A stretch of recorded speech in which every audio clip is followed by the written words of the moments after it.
Hello, all you people on the internet. I'm here, doing a little talky thing. I was in a conversation with a fellow streamer by the name of Matty Morgs, who is a great streamer, and you should check him out. And he and I got into a conversation about Ravenloft, about the setting. Now, he did not know the actual Ravenloft campaign setting.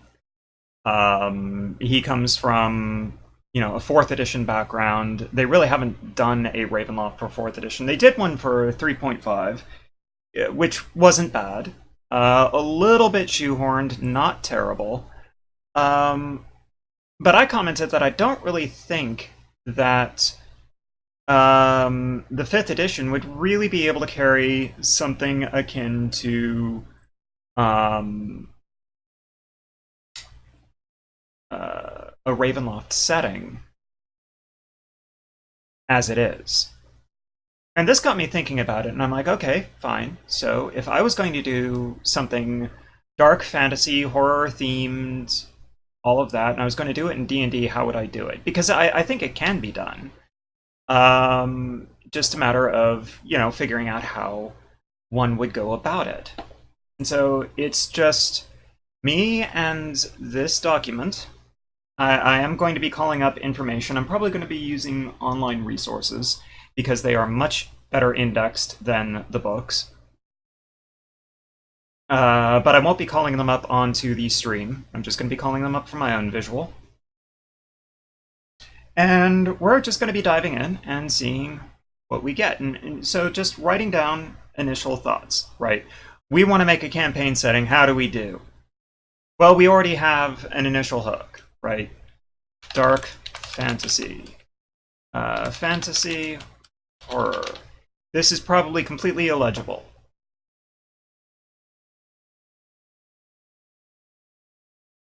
Zoom that into 200. See how that looks. That should be better. Okay. I can actually zoom up this. Yep, it's visible. Okay, good. Pro streamer. So we have this. This is our initial hook. So how do we get more out of it? Well, you break it down a bit, right? What defines dark fantasy? What defines fantasy horror? Fantasy horror generally has major villains, usually supernatural, with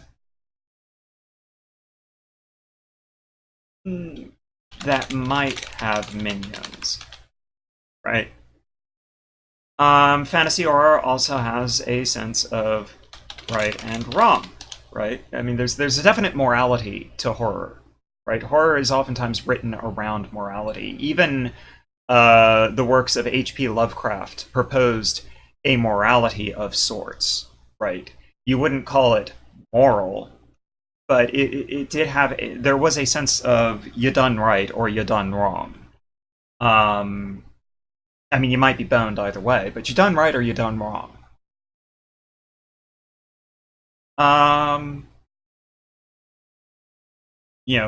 Probably funneling more into it. Usually has lots of undead. Fantasy horror loves undead. It loves undead. Might not have demons. Peculiarity about fantasy horror, they oftentimes don't use demons. The demons are kind of the elemental evil, and when you're kind of surrounded by elemental evil, demons don't actually have a lot of unique things about them. So, the dark fantasy thing, it's fantasy horror is oftentimes considered a subgenre of dark fantasy. Dark fantasy is kind of a branch off of fantasy horror, more correctly. But this is the setup. This is how it works. And what do we have in dark fantasy? We have oppressive environments. Little support, or little support of the kind you would want. Dark fantasy tends to leave people on their own.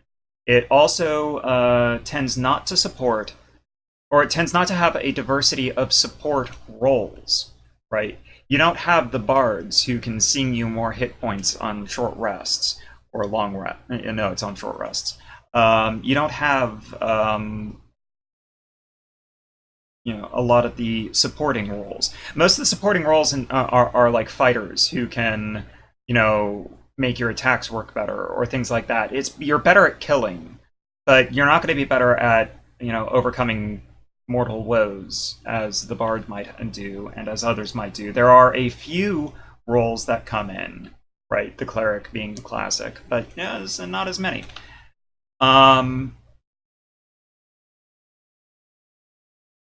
Similar thing about right and wrong, but the problem is the wrong choices often have greater rewards for their own punishments, while the wrong choices have lesser rewards for more immediate punishments, right? Long-term. We'll call that long-term punishments, right? The wrong choices work out in the short term pretty well, right? And then then it all goes to hell, perhaps literally. I did that wrong. It's the right choices. The right choices tend to have lesser rewards, and you are immediately punished for them. But in the long term, you don't take the long-term problems, usually. Dark fantasy tends to be moderately political. Dark fantasy tends to have human adversaries. And dark fantasy tends to have a very untamed wild, possibly forming a barrier beyond which the story does not go. Right? The wilderness is your enemy, right? The untamed parts of the world are your enemy in the dark fantasy horror milieu.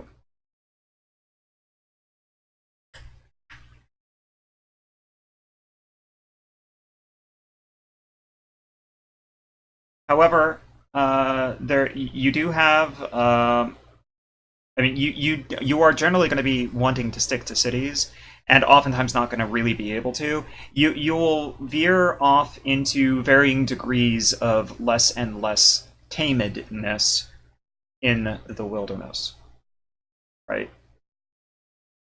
So here we have some basic notions, right? There's nothing deep in here because we just started, right? This isn't the point where you're getting into deep thoughts. If you're having deep thoughts at this point, it's not a bad thing, but don't get too attached to them because the creative process is fluid and things will change. So what do we want to do with this? Well, we know that we'll just go ahead and do this. Ravenloft elements, not Ravenloft, just elements. We know that we want to theme it off of Ravenloft. Hello, Derek. How are you doing? I'm just discussing the possibilities of dark fantasy in D&D.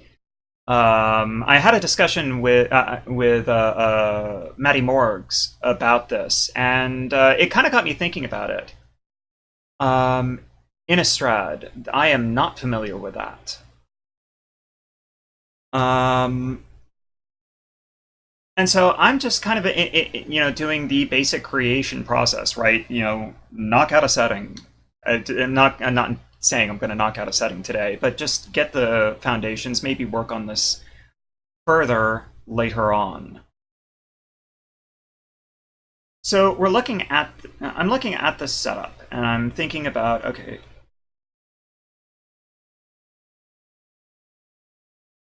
No, you're fine. That's perfectly fine. No, I like having new ideas thrown at me. So, you know, whatever you can do. I mean, I'm getting doing this off of a like 20-second conversation with Maddie Morgs. So yeah, I'm fine with new ideas.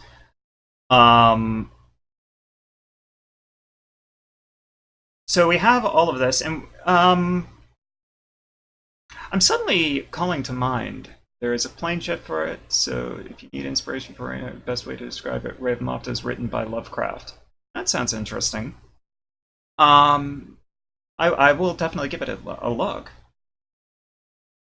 Uh, I'm looking at all this elements, and I call to mind the fact that in Ravenloft, Ravenloft was essentially a prison, right? All the really bad things in the world ended up in Ravenloft, in individual domains that were right next to each other. The lords, who were the ones imprisoned, couldn't leave those domains, but they had great power within them. And it seems like the entire purpose of Ravenloft is to keep the really, really bad things from running around in the world. On the other hand, it also made living in that world a really, really nightmarish experience, and people oftentimes got caught up in the ride. Um, in the and I'm thinking about that idea of boundaries and barriers. I mean, over here, where did I have it? Yeah, uh, the wilderness in dark fantasy tends to be a boundary, right? It's you don't go into the deep woods, you don't go into the deep desert, you don't go into those places. And we can't really have like the cordoned off sections of campaign, because each one of those is basically just one little mini campaign, as D&D tends to handle things. We want a more fluid environment.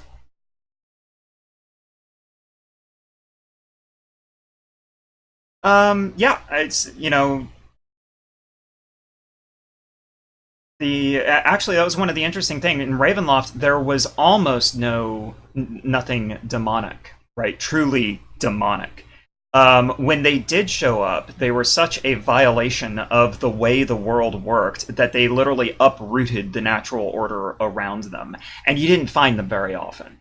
Right? It was near impossible to bring them in, and when you did, you almost always regretted it, and so did everybody else. Um, I mean, I might use a concept like reapply the concept elsewhere. I do have some ideas about that, but the idea of just the elemental evil or the elemental good, I'm just not down with for a horror game. Evil is something that you choose. Good is something that you choose, and if you haven't chosen it, you're not really that. Um, but in the idea of laying down boundaries, I had an idea. I mean, yeah, it does depend on the flavor. I'm making broad statements, and they're a bit overbroad in general, right? And I'm in particular looking at fantasy horror, which tends to have a definite morality to it, right? I mean, I put that here. Also, even dark fantasy has a definite morality. It's just a harder one.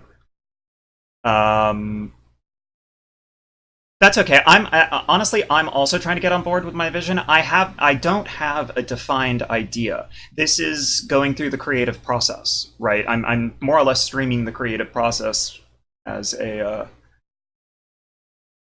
I mean, that's definitely a possibility, right? You might be the like some of those very few who are still like clinging to the good.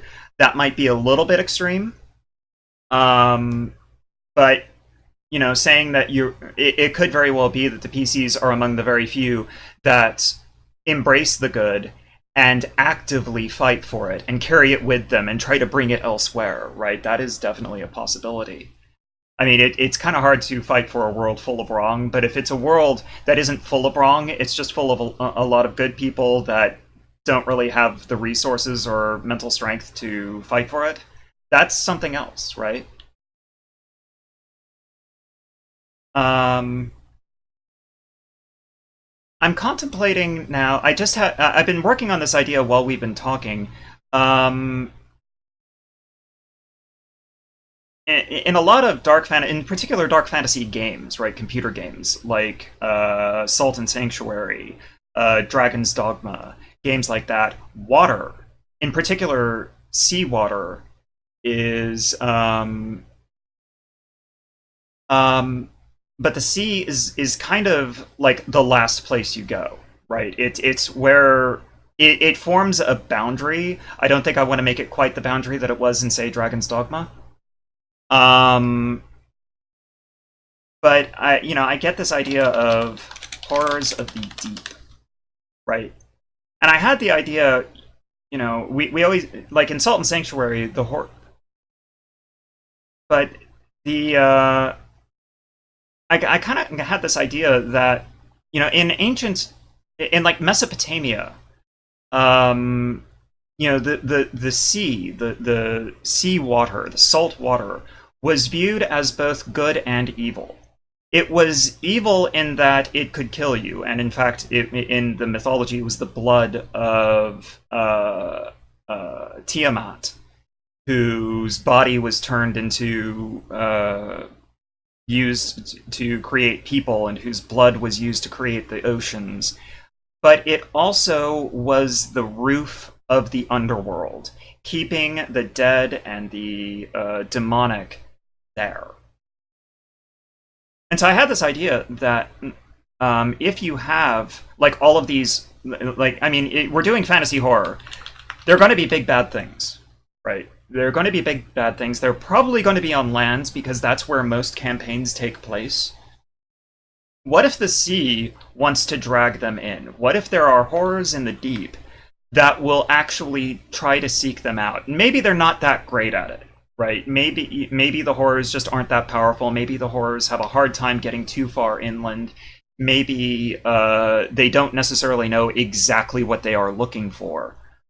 But if a horror, or like if an evil force arises, maybe the deep will actually come up, and the horrors of the deep will actually come up and try to claw at it.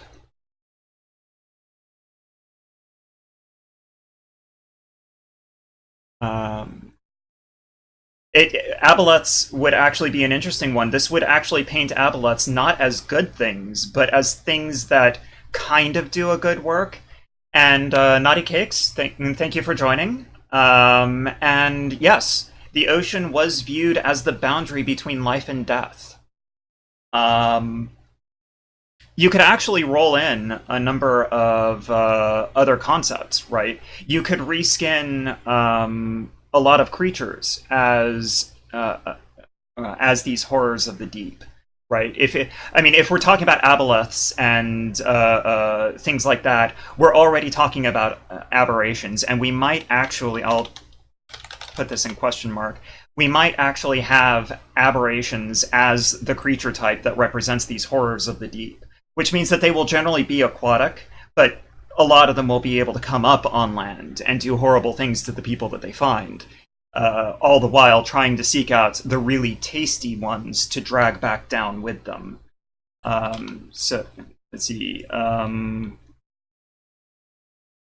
the deep, they rise up. If there is a abomination, I'm just going to use random terms here. How are you doing, Naughty Cakes, by the way? And Derek, how are you doing? I did not ask that. I was being very rude, and I apologize. If there is a abomination, I can type. If there is an abomination who has gained power, and they will work at its borders and try to invade.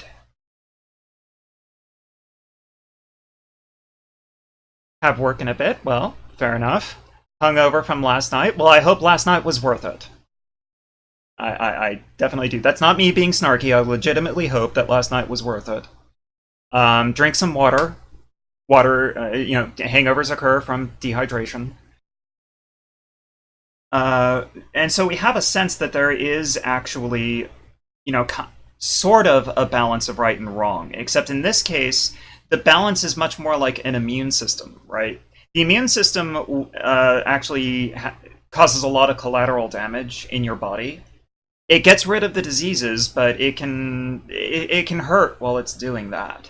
And this is kind of the same way, right? Is something wrong comes up, and the body of the world rises up to deal with it. Might want to discuss the evil bad things. I don't have a fancy name for it yet. If anybody wants to suggest a fancy name for the evil bad things, that's fine. I'm just going to go with evil bad things, and we'll figure out a good name for it. Well, it's good that you balance it.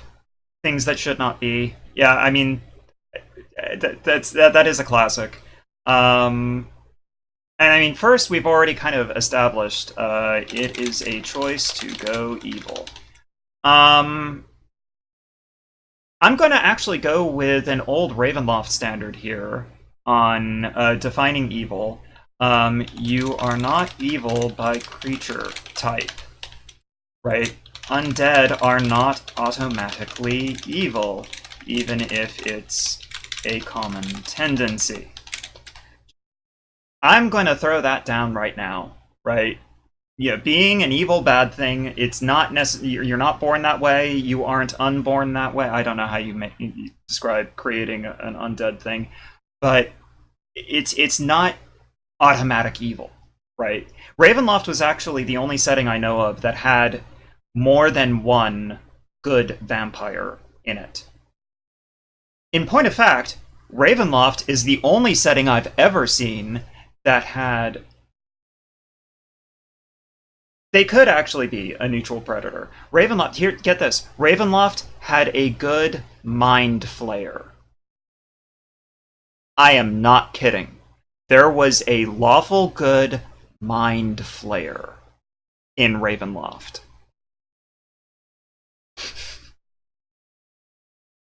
Roll that around in your head. Ravenloft was very big into the idea that evil is a choice, even if you are kind of predisposed to making that choice, right? If you are a creature that, by your nature, has to prey upon other intelligent creatures to survive, you're going to develop a bad attitude, right? You're just going to develop a negative attitude, but that doesn't necessarily mean that you're going to go full-on evil. Even if it's kind of likely over the long run that you'll slip into it. And I'm going to retain that here, right? You can have good undead. They're probably not going to be that common. Again, because they do tend to prey on things. And a lot of the less intelligent undead, I mean, they don't really...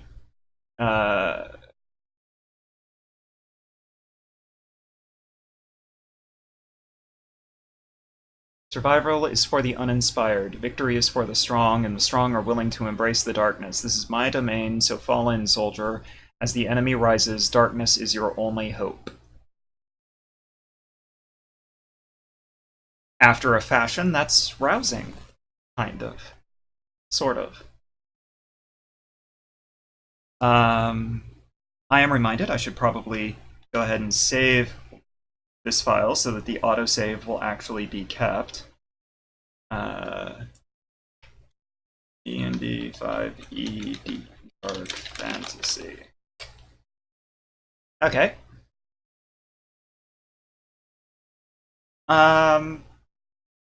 So we have established that it is a choice to go evil. There needs to be a process to become something really great and evil, right? It is a process to become a greater evil, right? And it's a voluntary process. It is a voluntary process to become a greater evil. Flip that process as a thought experiment. Feel free to throw thought experiments out there. I am more than happy. I am considering that. Well, I guess it depends on which flavor of ghoul you're talking about.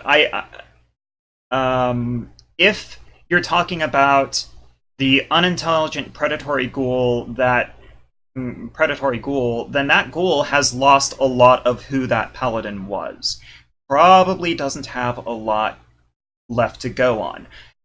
In fact, that kind of undead I would not necessarily define as being strictly evil, right?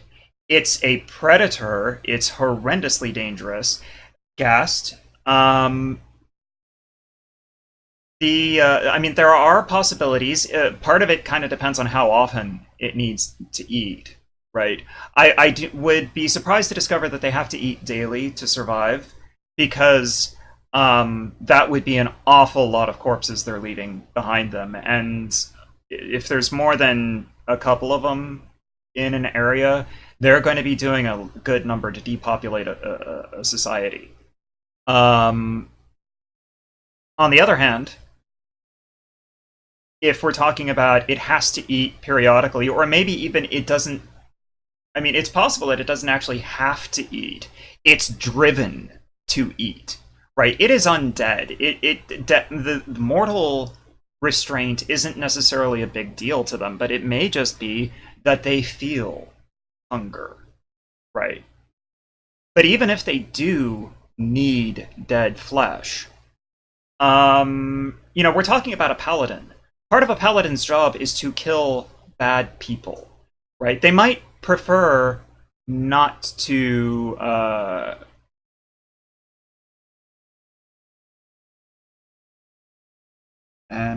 Oh, I am just now getting notifications. Thank you for the follows, Naughty Cakes and Derek. Even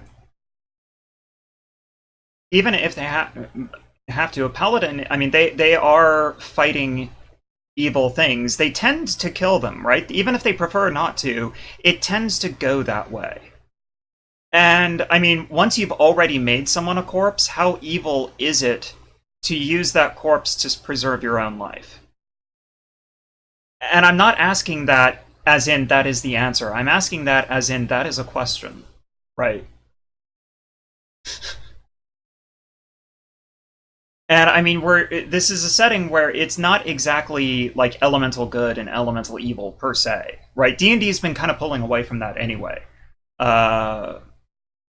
Yes, the first part of a slippery slope, which is why I say it probably won't be that common that you'll encounter good undead, because they are driven towards evil, not necessarily in the sense that it is that is impossible to resist drive, but just that it's a constant. Like it's it's operant conditioning, right? You're constantly having that button pushed, and every time you push back in just the right way, you get rewarded. It starts becoming just that you start pushing back even when you don't really have to, and then you're falling down, right? Then you're going down. You're falling off the line.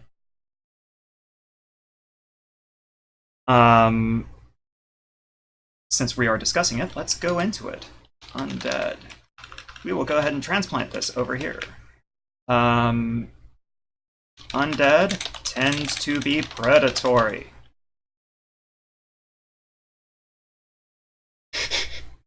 Vampire the Masquerade thinking isn't necessarily terrible thinking, right? So long as you're thinking about it in terms of sliding into just despicable behavior, as opposed to, sliding into eternal frenzy and, breaking the masquerade by plowing through walls. Tend to be predatory, and this predatory nature tends to compel evil acts. To remain good as an undead creature generally requires constant balance and careful steps. Yes. And I think it's not a bad way of going, right? And I mean, now we have like some setups, right? We have some stuff about undead that's actually really useful. We know that undead are going to be about. Undead are usually there, right? I mean, I mentioned it right here. Undead are usually there. Um, we have like the big bads. I'm going to rename them big bads. And we have the horrors of the deep that are kind of an immune system working to reject, which kind of feeds into something that I pointed out here. The wrong choices often have greater rewards for long-term punishments, while the right choices have lesser rewards for more immediate punishments. These turn into the long-term punishments, right? Well, I mean, I guess it depends on when they died, but I mean, undead as a concept probably have been there for a while. Um, actually, I'll probably want to work on that a little later. I had an idea, but I want it to percolate for a little while. So, we have the big bads, and it is a voluntary process to become evil. I am not sure that I would have that kind of undead in society, like openly working in society. That kind of breaks from a lot of the concept or a lot of the genre conventions. Undead are things that lurk, as a rule. They might lurk by taking on a human appearance and walking among people as a human without them knowing. But the point is, they don't know. Once humans know, then they know that they're in danger. So I'm generally going to avoid situations of undead, like making a public show of things, right? Unless it's something like a ghoul outbreak or something, right? A pack of ghouls, gets into the storm drainage system, breaks through a grate, and all of a sudden there are ghouls in the alleys.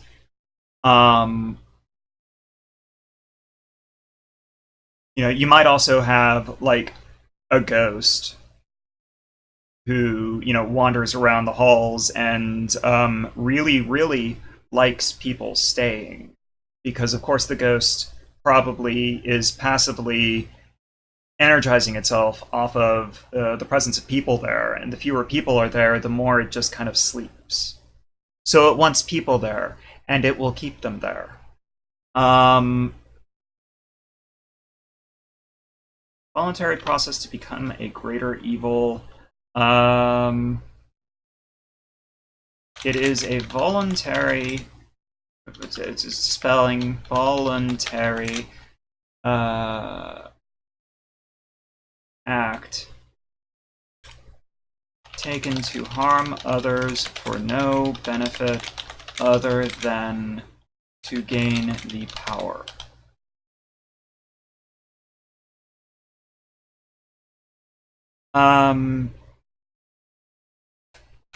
It is essentially ritualized, but not as a religious service or magical rite.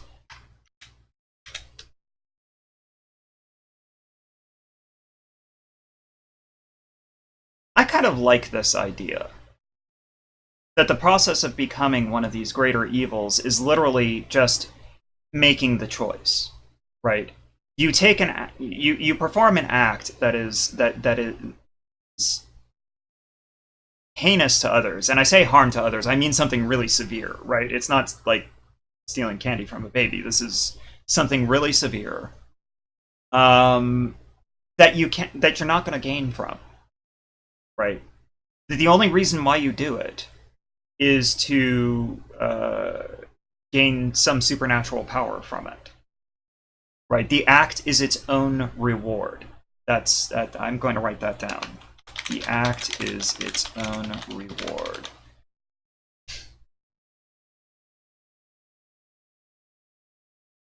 And it might actually be kind of relevant. Exactly how does somebody take that step? And I'm also going to probably note in here legendary monsters. Because they're going to be legendary monsters. Even if they're not the only legendary monsters in the game, they're going to be legendary monsters.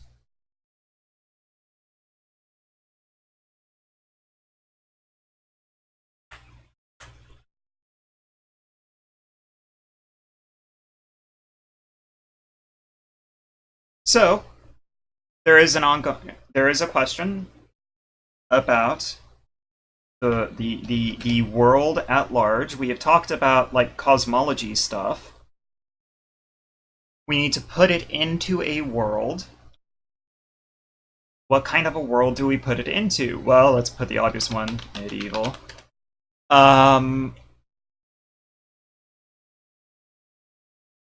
If we want to get really detailed, we could ask, okay, is it early medieval, mid-medieval, late medieval? I actually know some of the differences between those. Probably not going to cling inherently that, yeah, feudal society. I mean, we could make it less feudal, like push it forward into the Renaissance, right? That's pretty traditional in these kinds of horror settings, right? People want it to be as close. I think oftentimes want it to be as close to Victorian England as possible. So you know, the Renaissance, it's Victorian-ish, right? I'm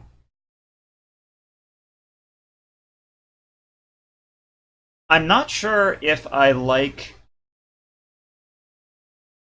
the Renaissance era for it, though. I mean, the Renaissance era did have a lot of its own horrors, right? The Renaissance era brought you witch hunts. It brought you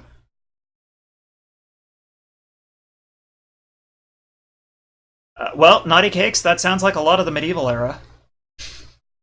That it actually.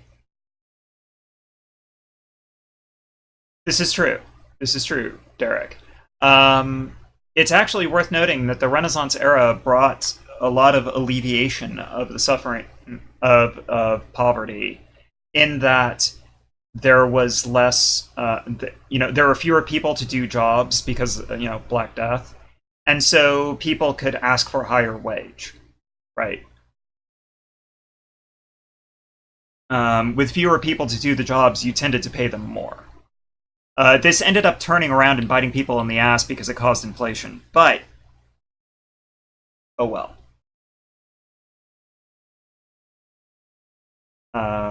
Also, the Renaissance did bring us witch hunts, right? The first witch hunts were creatures of the Renaissance. So, I mean, there is something to be said about the Renaissance. You know, we can make it a question. Renaissance. I mean, we could push it further forward in time, but I think that takes it out. The further forward that we put the era, the less like fantasy it becomes. So anything past the Renaissance, it becomes a little less fantasy-ish.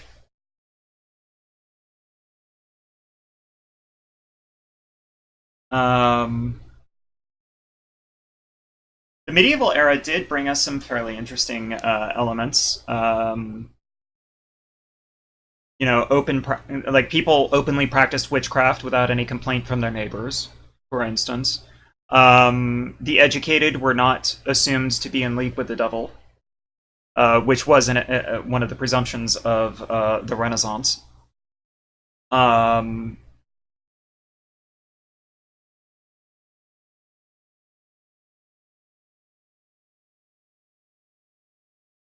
Well, an interesting detail, and naughty cakes, yeah, sorry, I just read yours, I'm gonna bop back up to naughty cakes. Witch hunters are an interesting character concept. And certainly stuff like that can happen. I'm actually contemplating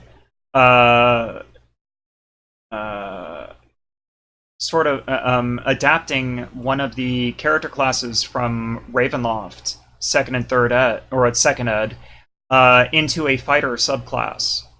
Or if I don't use the fighter, I might start weeding out in classes. It would be really weird if I weeded out the fighter, though. So probably it'll be a fighter subclass.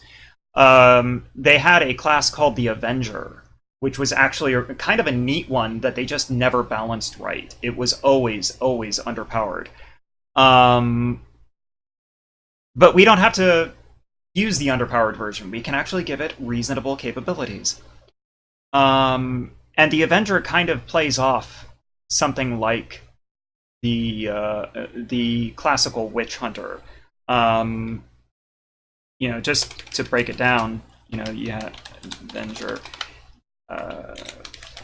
subclass. Like the fundamental ability is, I mean, it's actually kind of barbarian-like.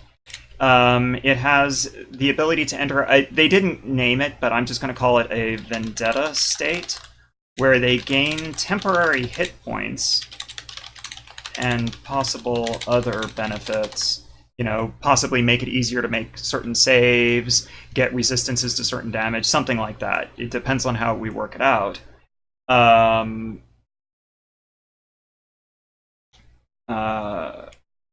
And also, like, retribute. I would add in, this is not original, but I would add in retributive strikes, which do extra damage to someone who has damaged you in the previous round.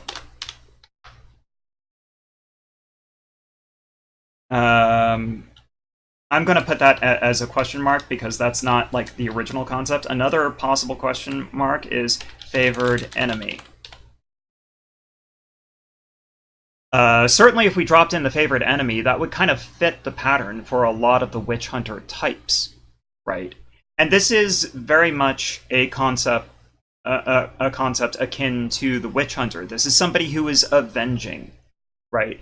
Interestingly, it was actually part of the fluff in second ed that a lot of Avengers, although they do while they're trying to do good, a lot of them are actually evil because they don't actually care about making things right. They just want to punish the wrongdoer. That's all they care about. Which sounds a lot like, say, a lawful evil witch hunter, right? They don't care about making things right. They just want to punish the wrongdoer. And they can be really scary because, balanced correctly, when they're on the attack, it's like the Terminator slow walk. I kind of figured that's where you were going. I don't know Warhammer Fantasy as, especially well. I know that they exist, and I know a couple of things about them. But I don't know them I don't know Warhammer Fantasy specifically. But I mean, you can imagine somebody who's gained temporary hit points and possibly resistances to damage, like just walking through harm, and if they get the retributive strikes, intentionally drawing aggro, right? They want to take the hits because it's only going to eat away at the temporary hit points that they've gained, and after taking that hit, then they strike back.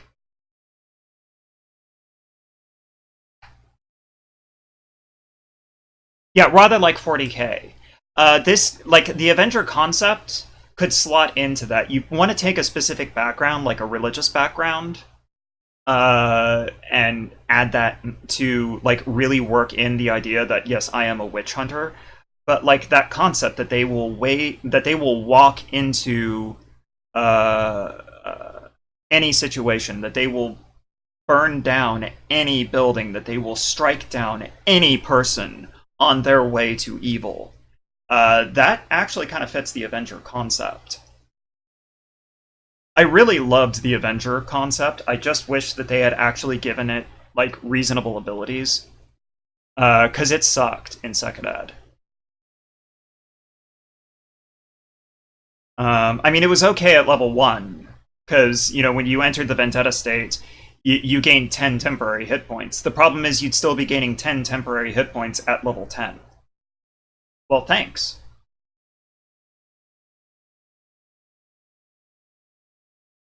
So, sliding up.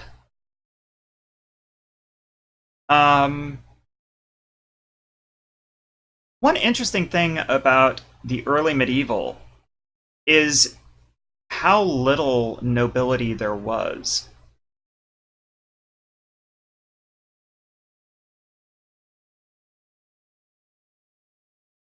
You could not have any men of arms. That actually oh, I wish I could remember her name. Uh, in Poland, they had a horrible succession crisis where, this is medieval Poland. They had this terrible succession crisis because only a king could sit the throne, and the only person that the only person that could be the heir was female. And people were sitting there like, as how, but why? And they all loved her, right? They said that she would be an excellent person to sit, but this massive succession crisis was forming up until somebody asked, wait, where in the law does it say that a king has to be a man? And so they crowned her king. And everybody was happy with this. As an interesting other note, Queen Elizabeth I was actually crowned King Elizabeth. It was the common practice in England at the time that a woman who holds a title in her own right and not by marriage take the male title. I've just walked down a road and I need to come back from it and get back on topic. I'm sorry. But in the medieval era, that's right, nobility. In the medieval era, there were actually very few nobles. In England, in the early medieval era, there were 11 nobles. Yes, prince is a unisex title. But yeah, there were only 11 nobles. I don't know where I got the word oral out of that. Please don't comment. And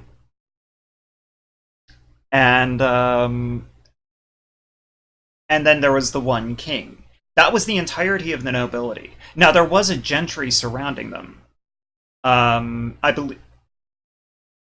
Which is, it's always funny whenever people talk about nobility, because they think, oh, nobles, own lands, they have title, they have all of that. Actually, there is a large gentry that surrounds the nobility. They don't have titles, or if they do, they're very, just purely formal titles that have no real effect.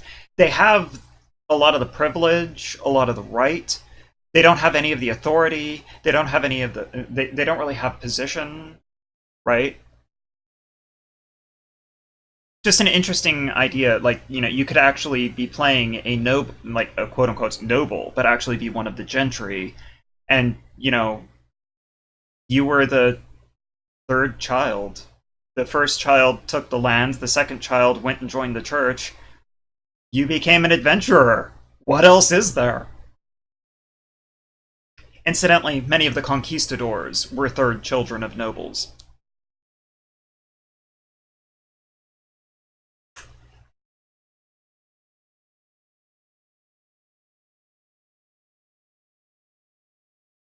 So we could actually, if we went with the early medieval milieu, not necessarily that technology or anything, not necessarily anything from that society, just the social structure. You have a small number of actual nobles, one monarch, and maybe 50 to 100 gentry around them, and from them comes the power in the world.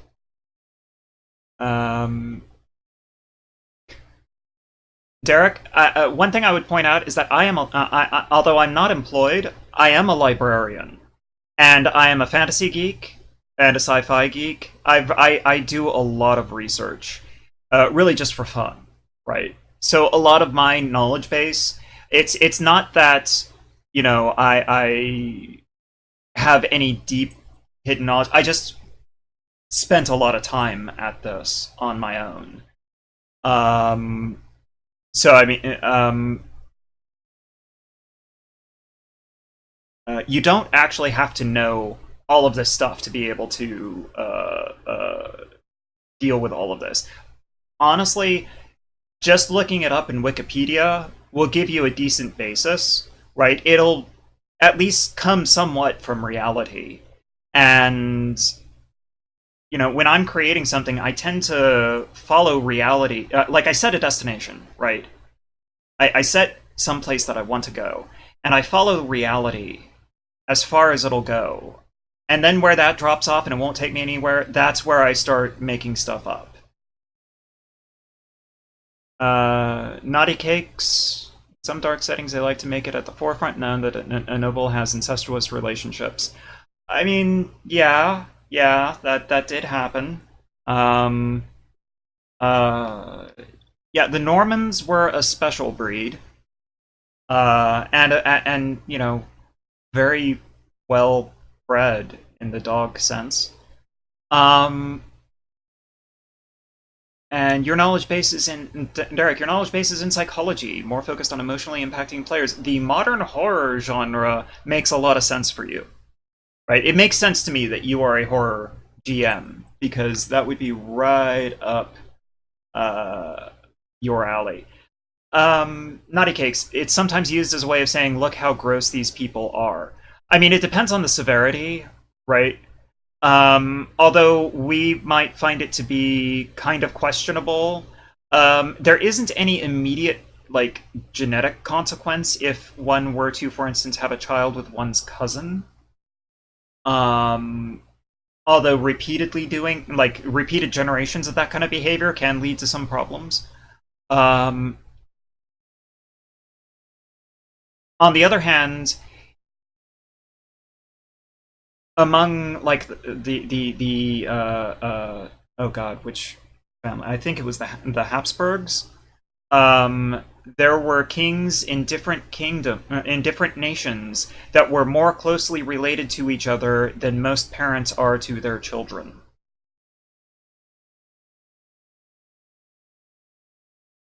Yes, yes, the brother sister thing was part of it. They inbred to the point where they were where the practically the only way to be more closely genetically similar to someone is to be their genetic twin. Um, Now that's probably not going to be the case here. It mostly just because it. I mean, it might be the case. I should say. Not likely to see a brother sister just simply because that I mean even in the medieval era and in the Renaissance when this kind of stuff was happening, people like outside of the nobility were sitting there going, holy crap, what are they doing? um this was not people commonly saying, oh, that's perfectly normal. No, it wasn't. This was the nobles being outliers in society.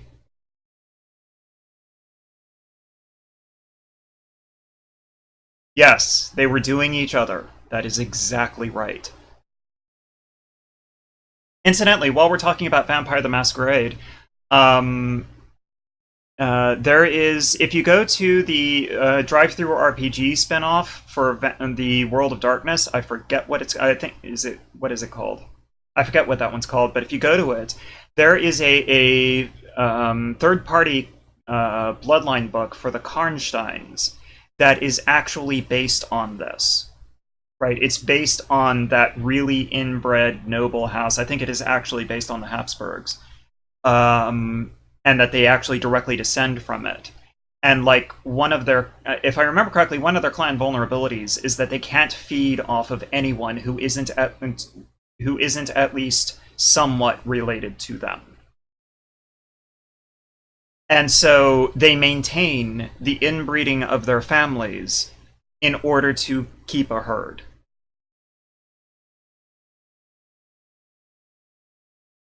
I mean, that's the clan of domestic abuse, just really in a nutshell.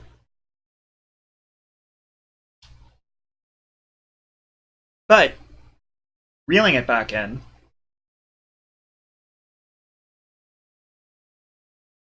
so now I'm kind of caught. Do I want to have a large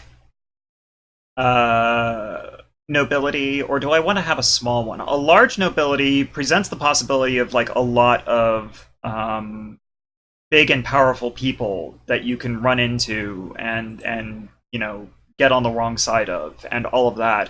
A smaller nobility means that the reach of society is a lot more restrained, right? That wilderness is a lot closer because there isn't that much of a centralized authority to reach out and tame the land around it, right? With a very few noble houses with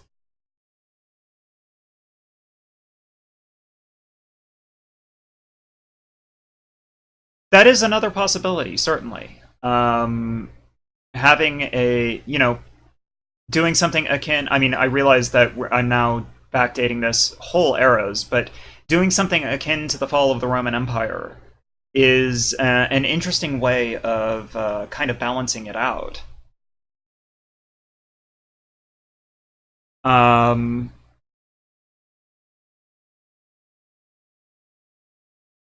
If there is a strong, like, vibrant nobility, then these guys are going to be further in the background. Because civilization has greater reach, it has greater influence. If there is a degenerate or decayed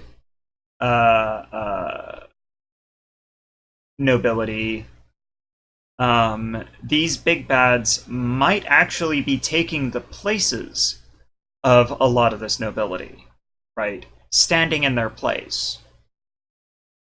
If there is a small nobility, then these guys are going to they're going to have a lot more room to be not out in the open, because if somebody says, oh my god, there's a big master vampire running around, yeah, a noble's going to look up and go, oh, what? Fuck, no. Not necessarily because the noble cares about, like, random peasants getting killed, but because that vampire is just really freaking dangerous, and you don't want it around.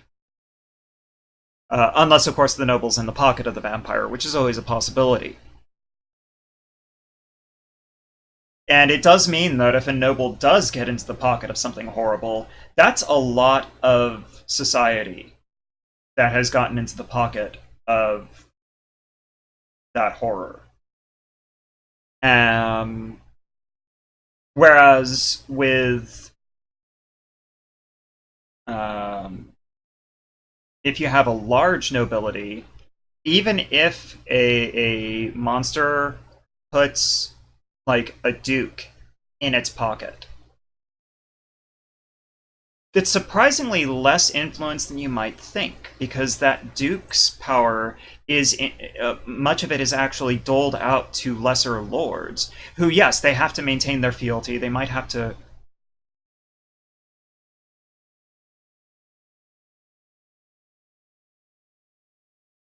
I think I might have a reason why we're going all over the place here. Shoot. But they have to, they have to delegate their a lot of their responsibilities, and those lesser lords are going to be fulfilling their duties. They're not necessarily in the pocket of the duke. So, the monster might have a noble in its pocket, but not have reach over such a wide area of society. That's both a good and a bad thing, right? I am actually, I kind of am. I'm going, I'm kind of going for the Ravenloft style, which is part of the reason why I'm definitely leaning towards medieval, right? I mean, there were Renaissance domains, but a lot of it was medieval. I'm not trying to recreate Ravenloft. I don't think you really can in the current edition. The current edition really isn't built in a way that readily supports actual Ravenloft. I mean, yes, they made Curse of Strahd, but note that Curse of Strahd is not in the Demiplane of Dread, right?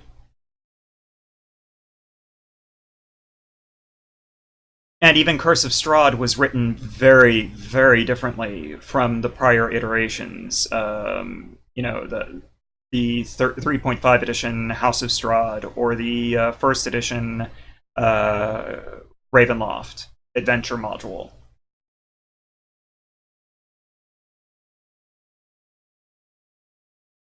Um, it was a place where, I mean, it was kind of a prison for bad things, right? It was a prison for horrors that had managed to attract the attention of the, initial capital's dark powers. Um,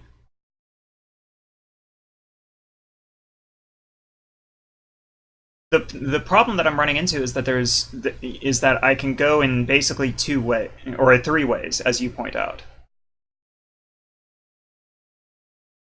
It was built around I mean, it was definitely an action horror, but it was also a political, or not like deeply political, but there was a lot of political elements to it. So it was a I mean, kind of like Game of Thrones of the vampires in some cases. But it also had a lot of the action horror with, a lot of the adventures being a few of the adventures basically being horror themed Indiana Jones adventures.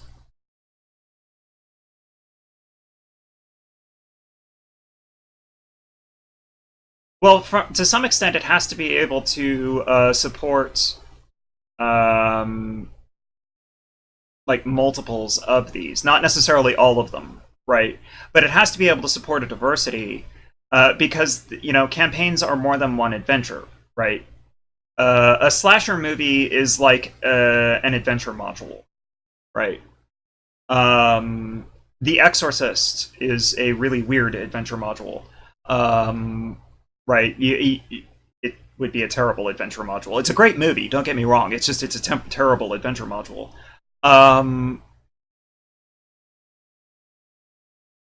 if we're writing a campaign setting, even if it's just for like one campaign, one would imagine that there's going to be more than one adventure in it, right? Even like Curse of Strahd has a lot of different kinds of horror, as we're terming it, in it. So, I mean, we can't nail it to a single thing.